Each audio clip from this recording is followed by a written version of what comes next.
تو مفتی سلمان اظہری صاحب کو لے کر کے جو اپڈیٹ آ رہی ہے،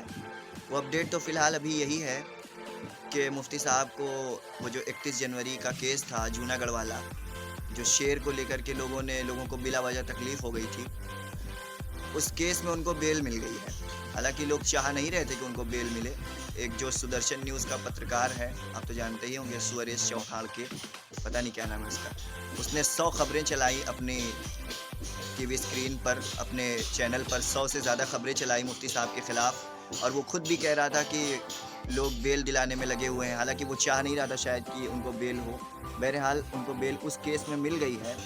اور دوسرا ایک کیس ہے جو کہ گجرات کا ہی ایک ضلع ہے کچھ، اس ضلع سے مطلب اس کیس کو لیا گیا ہے، مطلب وہاں کے لوگوں نے اس کو درج کروایا ہے۔ اس کیس میں مفتی صاحب ابھی پھنسے ہوئے ہیں اور اس کیس میں ان کو ابھی ضمانت نہیں ملی ہے۔ اور ایک خبر اور بھی آ رہی ہے، اللہ جانے اس خبر میں کہاں تک سچائی ہے،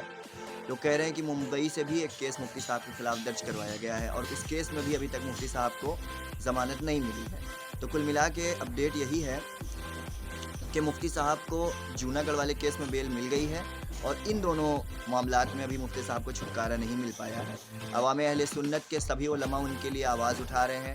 جناب سید شہباز حسین نے بھی بہت اچھی تقریر ان کے لیے دی، اور تمام علماء اہل سنت نے، تمام مکتب فکر کے علماء نے، دیوبند کے ہوں، اہل سنت کے ہوں، سبھی ان کے لیے بول رہے ہیں، اور اللہ کرے کہ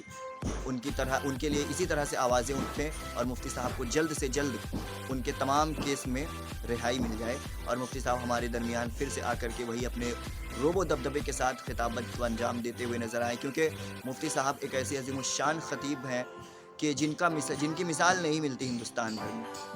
تو مفتی صاحب بہت ہی جاباز سپاہی، جاباز سپہ سالار، امت اہل سنت کے مفکر قوم و ملت جناب مفتی سلمان اظہری صاحب کو اللہ رب العزت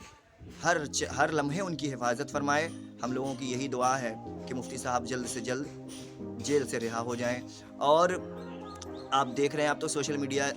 عام ہے، لوگ دیکھ ہی رہے ہوں گے، مفتی صاحب کے لیے صرف مسلمان ہی نہیں بلکہ ہندو، سکھ اور دھرم کے لوگ بھی مفتی صاحب کے لیے آواز اٹھا رہے ہیں۔ صرف اندھ بھکت کو اگر چھوڑ دیا جائے تو سبھی مفتی صاحب کے لیے آواز لگ بھگ اٹھا رہے ہیں۔ اور حقیقت یہی ہے بھی کہ جو سچائی ہوتی ہے اس کے ساتھ سبھی کھڑے ہوتے ہیں، اور یہ اندھ بھکتوں کو سچائی دکھتی نہیں ہے۔ خیر، اللہ رب العزت ہدایت دے سب کو اور مفتی صاحب کی حفاظت فرمائے۔ آپ دعا کریں کہ مفتی صاحب اللہ رب العزت کے فضل سے جلد جیل سے چھٹکارا پا کے ہمارے درمیان تشریف لائیں۔